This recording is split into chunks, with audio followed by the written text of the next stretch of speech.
Hello बच्चों, नमस्कार। आशा करते हैं आप सभी लोग अच्छे होंगे, जानदार होंगे, शानदार होंगे। पहले एक बार आप सभी लोग मुस्कुराइए और अपनी क्लास को कंटिन्यू करते हैं। तो हम लोगों ने पिछली क्लास में गोलीय दर्पण के बारे में पढ़ चुके थे, जिसमें पढ़े थे गोलीय दर्पण दो प्रकार के होते हैं। पहला उत्तल दर्पण, दूसरा अवतल दर्पण। दोनों के बारे में बहुत अच्छे से हम लोगों ने पढ़ चुके थे। गोलीय दर्पण में क्या क्या टर्मिनोलॉजी होता है, क्या क्या शब्द आते हैं, जिसके बारे में भी हम लोगों ने अच्छे से पढ़ चुके थे।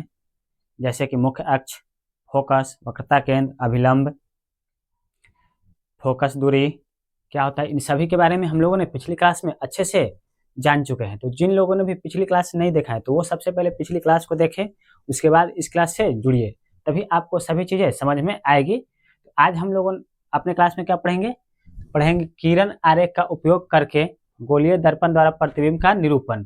यानी किरण आरेख का उपयोग करके गोलीय दर्पण में प्रतिबिंब कैसे बनाएंगे, यही हम लोग को आज की क्लास में पढ़ना है। इसके लिए हमारे पास 3 नियम होता है। प्रतिबिंब निरूपण के लिए कितना नियम? तो 3 नियम। तो पहला नियम देखिएगा आप लोग।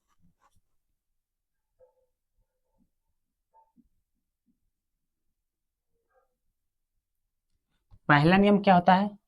गोलीय दर्पण में यदि मुख्य अक्ष के समानांतर प्रकाश की किरण आती है तो परावर्तन के बाद मुख्य फोकस से होकर गुजरती है या फिर गुजरती हुई प्रतीत होती है। पहला नियम हमारा क्या है? गोलीय दर्पण में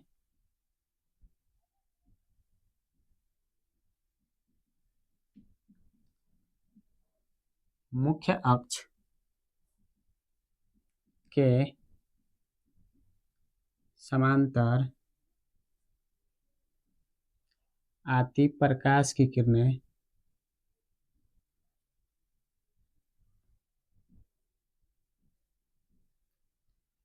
दर्पण से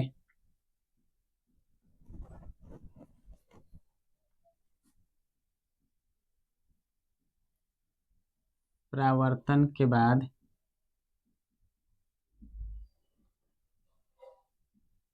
मुख्य फोकस से गुजरती है अथवा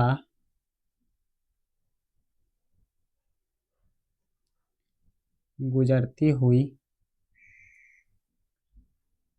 प्रतीत होती है। यही हमारा क्या है? प्रतिबिंब निरूपण के लिए पहला नियम है। क्या है? मुख्य अक्ष के समानांतर आती हुई प्रकाश की किरणें दर्पण से परावर्तन के बाद मुख्य फोकस से गुजरती है या मुख्य फोकस से गुजरती हुई प्रतीत होती है। इसको हम लोग दोनों दर्पण में देखेंगे, अवतल दर्पण में भी देखेंगे और उत्तल दर्पण में देखेंगे। चलिए आइए समझते हैं फिगर के माध्यम से। ये हमारा क्या होगा?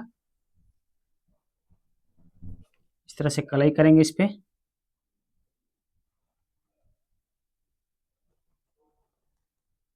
ये कौन सा दर्पण होगा बताइए आप लोग। देखिए परावर्तक पृष्ठ दबा हुआ है तो अवतल दर्पण,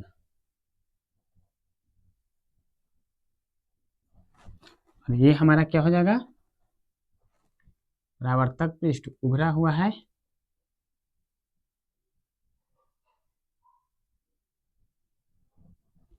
ये हो जाएगा उत्तल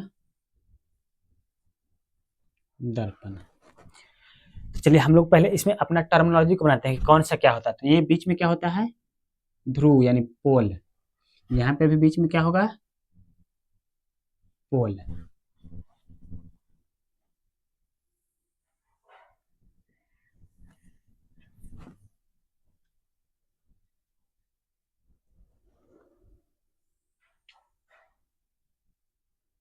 ये क्या होगा?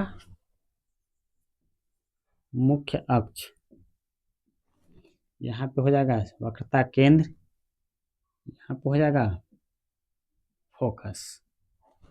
अब देखिए मुख्य अक्ष के समानांतर आती हुई प्रकाश की किरणें, तो ये रहा मुख्य अक्ष के समानांतर आने वाली प्रकाश की किरण। देखिए ये मुख्य अक्ष है, इसके समानांतर है। समानांतर क्या होता है? इसको कितना भी आगे बढ़ाएं या पीछे बढ़ाएं, एक दूसरे को कभी भी काटेगा नहीं, तो इसी को कहा जाता है समानांतर रेखा। तो ये क्या है? इधर बढ़ाएं या इधर बढ़ाएं, एक दूसरे को नहीं काटेगा, इसलिए क्या है? मुख्य अक्ष के समानांतर है। तो मुख्य अक्ष के समानांतर आती हुई प्रकाश की किरण परावर्तन के बाद, दर्पण से परावर्तन के बाद मुख्य फोकस से गुजरता है, ये इस तरह से मुख्य फोकस से गुजर जाएगा, या फिर गुजरता हुआ प्रतीत होता है। तो गुजरता इसमें है और गुजरता हुआ प्रतीत इसमें होगा। इसमें भी चलिए देखिए,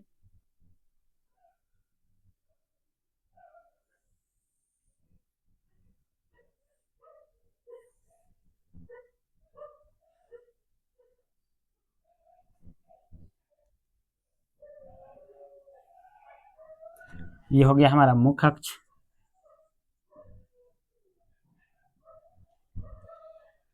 ये रहा वक्रता केंद्र, ये रहा मुख्य फोकस, ये रहा मुख्य अक्ष के समानांतर आती हुई प्रकाश के किरण।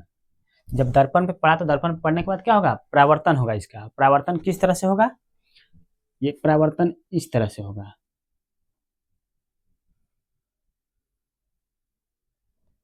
ये जो परावर्तन होगा इस तरह से होगा। तो ये परावर्तन इस तरह से होगा कि ऐसा प्रतीत होगा कि ये जो है परावर्तन मुख्य अक्ष के फोकस से आता हुआ प्रतीत होगा। यही पॉइंट है, देखिए फिर से पढ़िए एक बार। गोलीय दर्पण के मुख्य अक्ष के समानांतर आती हुई प्रकाश की किरण, मुख्य अक्ष के समानांतर आ रहा है, मुख्य अक्ष के समानांतर प्रकाश की किरण आ रहा है। दर्पण से परावर्तन के बाद जैसे ही इस पे पड़ा तो परावर्तन हुआ, तो मुख्य अक्ष के मुख्य फोकस से गुजरती है। यहाँ पे देखिए परावर्तन हुआ तो कहाँ से गुजर रहा है, मुख्य फोकस से गुजरती है, अथवा गुजरती हुई प्रतीत होती है। ये देखिए ये भी गुजर रहा है, लेकिन गुजर रहा है मुख्य फोकस से वास्तव में नहीं, लेकिन ऐसा लग रहा है कि मुख्य फोकस से गुजर रहा है, तो इसी को कहेंगे गुजरती हुई प्रतीत होती है। ये हमारा क्या था, पहला नियम था। दूसरा नियम है, तो पहला नियम आप लोग समझ चुके हैं, इसको जल्दी से निकालिए, उतारिए आप लोग, थोड़ा सा हटते हैं, उसके बाद फिर हम दूसरा नियम पे चलेंगे।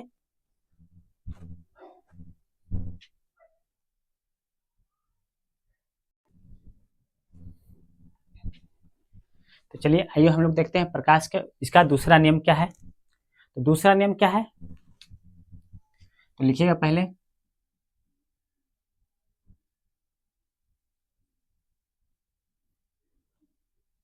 गोलीय दर्पण में मुख्य फोकस से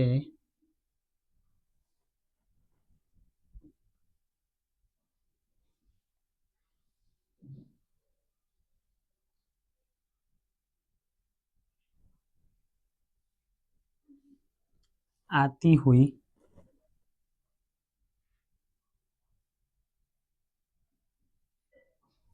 प्रकाश की किरणें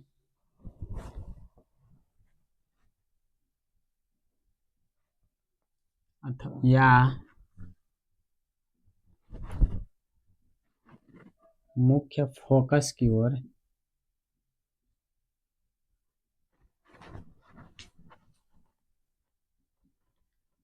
आती हुई प्रतीत होने वाली प्रकाश की किरणें दर्पण से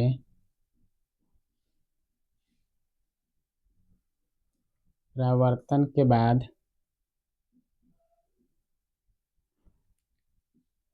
मुख्य अक्ष के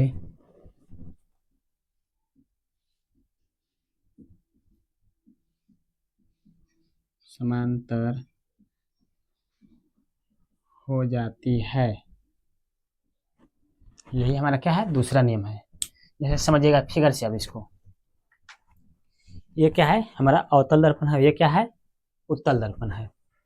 तो इसमें क्या होगा, जैसे चलिए पहले वाला को मिटाते हैं इसको,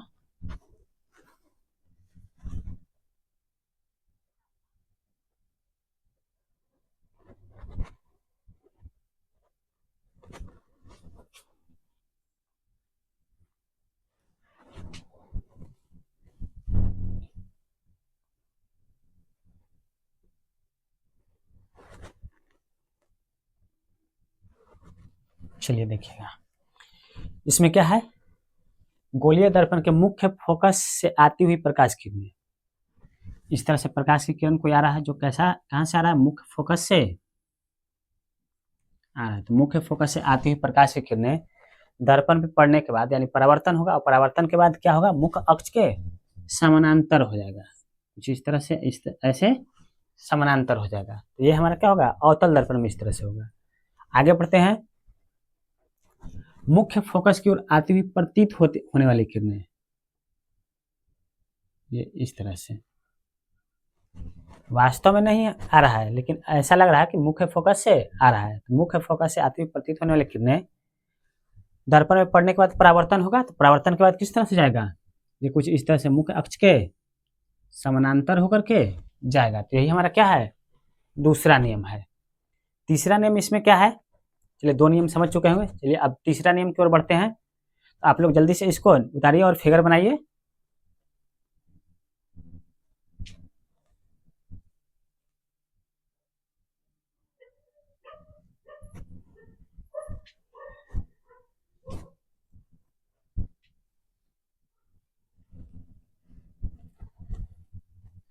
चलिए अब हम लोग तीसरा नियम देखते हैं।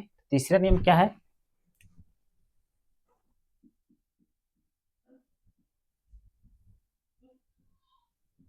गोलीय दर्पण के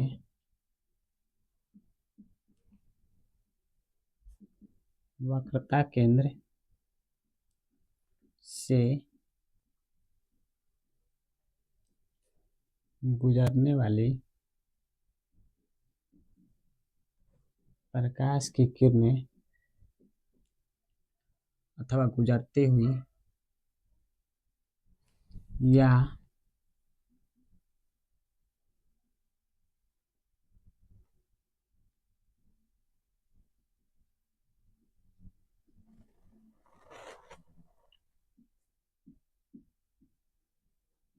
प्रतीत होने वाली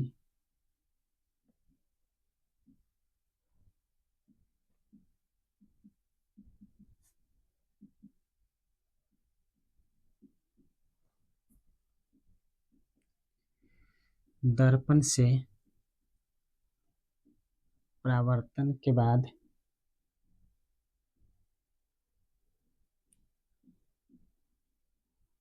उसी पथ पर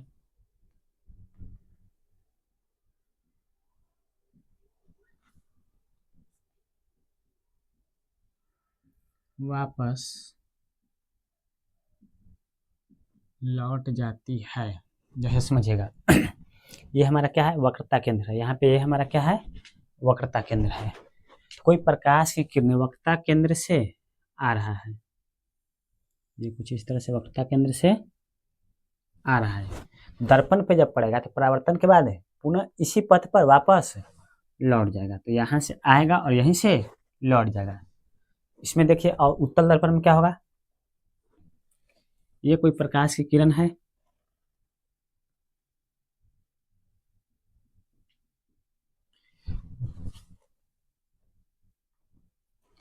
जो ऐसा प्रतीत हो रहा है कि वक्रता केंद्र की ओर आता हुआ प्रतीत हो रहा है। तो वक्रता केंद्र की ओर आती हुई प्रतीत होने वाली प्रकाश की किरणें दर्पण परावर्तन के बाद इसी माध्यम में वापस लौट जाएगा। तो यही हमारा क्या था, प्रकाश के दर्पण में प्रतिबिंब बनाने के लिए 3 नियम थे।